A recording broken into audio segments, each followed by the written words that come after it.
पाप आदम और हवा ने किया, तो भैया पापी मैं कैसे हूं?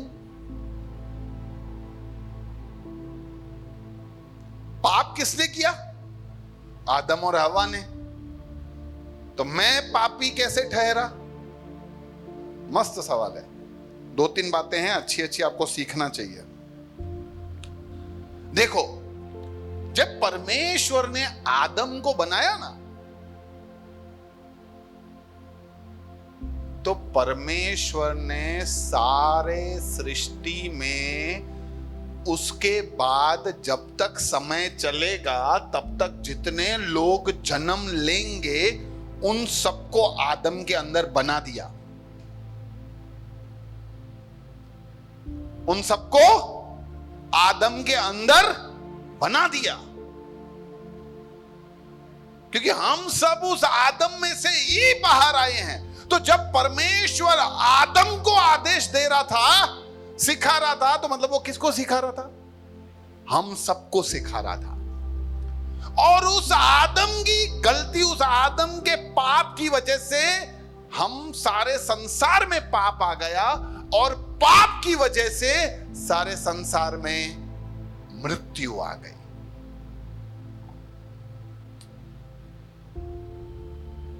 तो भैया अभी भी उसने पाप किया ना, मैंने क्या? अच्छा, एक और उदाहरण देता हूं। समझो एक ग्लास है, ग्लास, पानी का ग्लास, मस्त। मैं ऊपर से एक ही बूंद जहर का डालूं तो आप पियोगे? पियोगे कि नहीं? नहीं।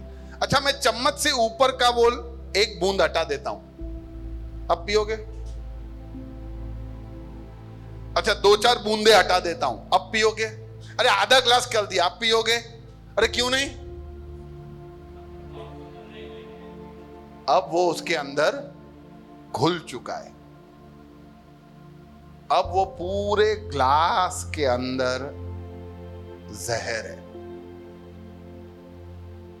तो उसी तरह वो भरा हुआ ग्लास आप समझो आदम था, और वो पानी की बूंदे सब जो हम उसके अंदर थे। अब उसने पाप किया तो पूरे पानी में वो पाप आ गया। अब हम लोग जितने भी बाहर आ रहे हैं, हर एक बूंद के अंदर क्या है? पाप है। तो इसीलिए हम सब पैदाइशी पापी होते हैं। जैसे अभी भी लोगों को क्या इस बात पे कन्विक्शन नहीं आता, यानी उनको एहसास या उनको संतुष्टि नहीं होता कि ये भैया ऐसा भी हो सकता है। आप देखो, अभी अभी ये हरेश का बेटा आया, सक्षम, उसके बाल काले थे। मेरा बेटा आया प्रिंस, उसके भी बाल काले थे। वो गोल्डन ऐसे क्यों नहीं थे? गोल्डन बाल क्यों नहीं है? अच्छा, अमेरिका में तो बहुत सारे बच्चों के पैदा होते गोल्डन बाल होते हैं, ऐसा क्यों? हाँ, वहां पे सबके गोल्डन है इसीलिए। ओके, पापा के बाल गोल्डन होते हैं तो गोल्डन। अब देखो, जनरली जब बच्चा पैदा होता है ना, तो जेनेटिकली यानी मां बाप के लक्षण, शारीरिक लक्षण भी बच्चे के अंदर आ जाते हैं। इसलिए पैदा होते ही सब लोग कैसे आके क्या बोलते हैं? केम अंगूर तो लगे।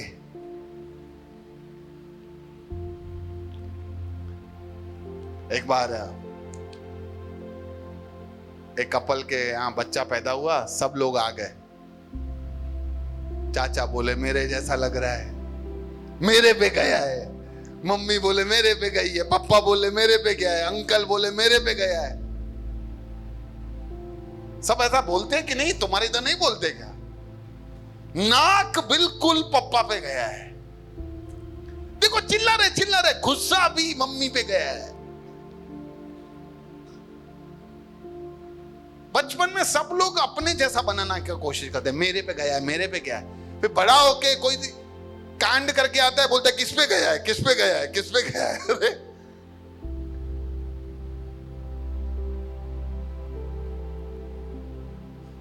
उल्टा बोलते हैं, तेरे बाप जैसा तो बिल्कुल भी नहीं है, तेरी मां तो ऐसी नहीं है, घर में तो सब अच्छे हैं, तू किस पे गया है?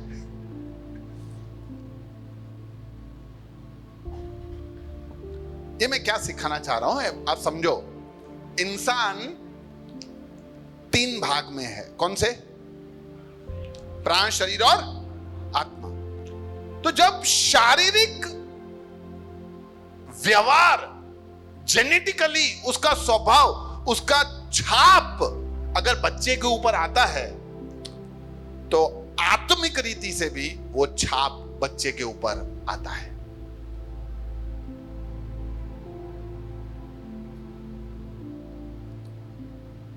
नहीं, आपने देखा था कि जब मरियम एलिशिबा के घर गई थी तो उसने कहा कि धन्य है वह बालक जो तेरे गर्भ में है, तो वहां पे यूहन्ना पवित्र आत्मा से भरकर कूदने लगा था।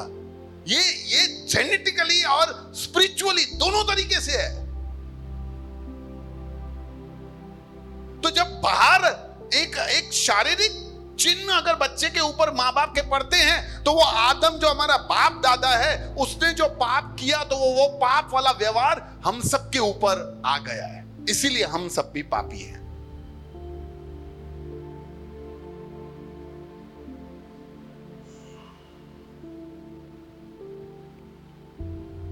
देखो, हम है ना डबल पापी हैं। हम क्या है? डबल पापी। एक, हम पैदा होते ही पापी हैं, ये क्योंकि आदम ने गलत बात किया था। आदम के चुनाव की वजह से हम पैदाइशी पापी हैं। लेकिन पैदाइशी पापी होने के बाद जब हम पाप कर रहे हैं, वो अपना चुनाव है। तो देयर आर 2 चॉइस, एक एडम्स चॉइस, एक आवर चॉइस। आदम ने पाप किया, इसलिए हम पैदाइशी पापी हैं, और फिर जब हम पाप करते हैं तो हम हमारे चुनाव से वो पाप करते हैं। तो कुछ लोग खुश हो जाते हैं, हाश भैया, इसका मतलब सब बातों में आदम कसूरवार है। अरे नहीं भाई, आदम कैसे कसूरवार है? तुम कार चला रहे हो, सामने रेड सिग्नल है, तुम्हें पता है रोकना है, तुम तो भी नहीं रोकते और गाड़ी भगा देते हो, सिग्नल तोड़ के आगे, और पुलिस तुम्हें जुर्माना भराती है। ये आदम की वजह से मैंने ऐसा सब किया। अरे आदम की वजह से कैसे किया? ये तुम्हारा निर्णय था। इसलिए हम बहुत बार क्या होता है, सारा ब्लेम किस पे डाल देते हैं? आदम पे। उसने पाप किया ना भैया, तभी मेरा जिंदगी, नहीं करता तो मजा आता। नहीं, ऐसा नहीं है।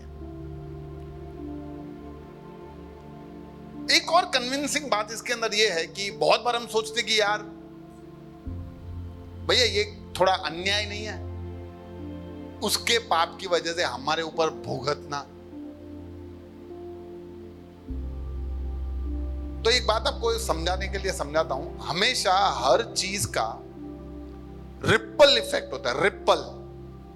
रिपल क्या होता है? जब आप पानी में जब आप पत्थर डालो तो पता है यूं गोले गोले बनते हैं, देखा है?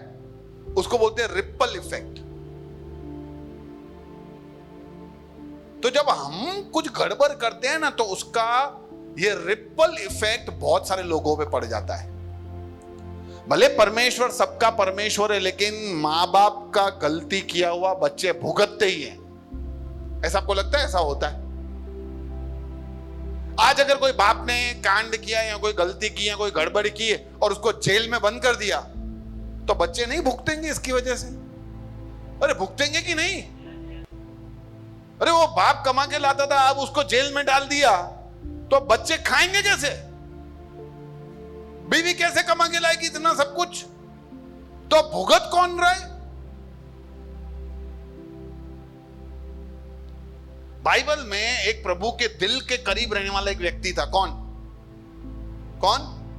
दाऊद। जब उसने बैतशेबा को देखा और उसके साथ कुकर्म किया तो कितने लोगों पे असर पड़ा? बैतशेबा के ऊपर असर पड़ा। उसके बाद बैतशेबा और इनका जो बच्चा पैदा हुआ उसके ऊपर असर पड़ा, वो मर गया। उसके बाद इजरायली सेना के ऊपर असर पड़ा। उसके बाद वो बैतशेबा का जो पति था जिसको इसने मरवा डाला उसके ऊपर असर पड़ा। तुम्हारा एक पाप, याद रखना, तुम्हारे इर्द गिर्द बहुत सारे लोगों को ले डूबता है। तो ये मत सोचना कभी भी कि मैं पाप करके मेरे ऊपर ही घातक करूंगा। नहीं, एक आदम ने पाप किया है, उसका असर आज भी हमारे जीवनों में दिख रहा है।